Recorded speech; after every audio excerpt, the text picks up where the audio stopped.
வணக்கம். இன்னைக்கு நாம பிளேக் ஸ்னைடரோட சேவ் த கேட் பத்தி கொஞ்சம் ஆழமா அலச போறோம். இந்த திரைக்கதை எழுதுற புத்தகம். ஆமா, நீங்க ஒருவேளை திரைக்கதை எழுத கத்துக்கிட்டு இருக்கலாம், இல்லனா ஒரு கதை எப்படி இவ்வளவு சுவாரஸ்யமா உருவாகுதுன்னு ஒரு ஆர்வம் இருக்கலாம். கரெக்ட். இந்த புத்தகம் ஏன் இவ்ளோ பேசப்படுது, இதோட தாக்கம் என்னன்னு பார்க்கலாம் வாங்க. நிச்சயமா. இதுல முக்கியம் என்னன்னா, இது வெறும் எழுத்து டெக்னிக்ஸ் மட்டும் இல்ல. ஹாலிவுட்ல கதையை எப்படி விக்கிறாங்க, ப்ரொடியூசர்ஸ் எப்படி யோசிக்கிறாங்கன்னு ஒரு இன்சைடர் வியூ கிடைக்குது. ஓ அப்படியா? ஆமா. பிளேக் ஸ்னைடர் கிட்டத்தட்ட ஒரு 20 வருஷ அனுபவம் உள்ளவர். நிறைய சக்சஸ்ஃபுல் ஸ்கிரிப்ட்ஸ் ரொம்ப பெரிய விலைக்கு வித்திருக்காரு. அப்ப இது தியரி இல்ல, பிராக்டிக்கல் எக்ஸ்பீரியன்ஸ். சரியா சொன்னீங்க. களத்துல நின்ன ஒருத்தர் சொல்றதுக்கு எப்பவுமே ஒரு தனி மதிப்பு இருக்கு. ஆமா, அந்த ஷீலா ஹனஹான் டெய்லர் கூட, அவங்க ஒரு பெரிய தயாரிப்பாளர். அவங்க முன்னுரையில இத ஹாலிவுட்டோட ரகசிய மொழியை கத்துக்கிற ஒரு பெர்லிட்ஸ் கைட் மாதிரி சொல்றாங்க. ஆமா ஆமா, அதான் கரெக்ட். புதுசா வரவங்களுக்கு மட்டும் இல்ல, எக்ஸ்பீரியன்ஸ் ஆனவங்களுக்கும் இது யூஸ் ஆகும்னு சொல்றாங்க. இந்த புத்தகத்தோட ஸ்டைலே ரொம்ப நேரடியா இருக்குன்னு சொன்னீங்க.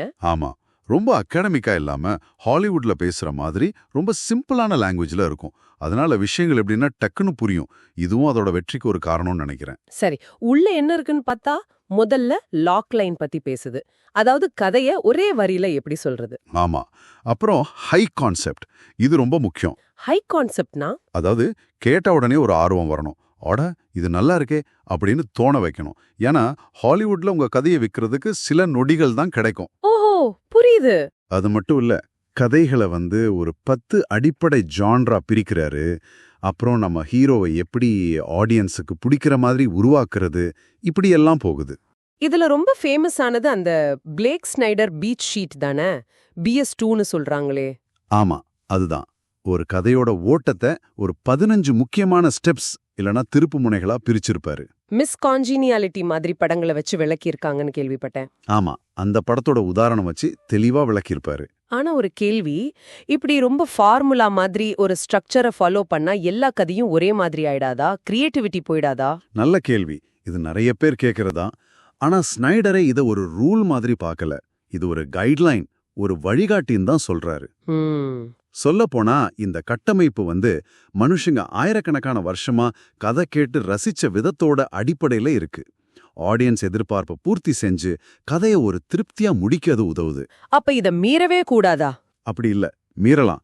ஆனா அதோட விளைவு என்னன்னு தெரிஞ்சு பண்ணணும். இந்த பீட் ஷீட்டை பிளான் பண்ண அவர் அந்த 40 இண்டெக்ஸ் கார்ட்ஸ் யூஸ் பண்றத போர்டு முறையும் சொல்றாரு. ஓ, தி போர்டு. அது எப்படின்னா கதையோட பகுதிகளை மாத்தி போட்டு பார்க்க வசதியா இருக்கும் இல்லையா? கரெக்ட். ரொம்ப பிராக்டிக்கலான ஒரு விஷயம் அது. புரியுது. சரி, அந்த புத்தகத்தோட தலைப்பே சேவ் த கேட் இருக்கே, அதுக்கு என்ன அர்த்தம்? ஆமா, அதையும் விளக்குறாரு.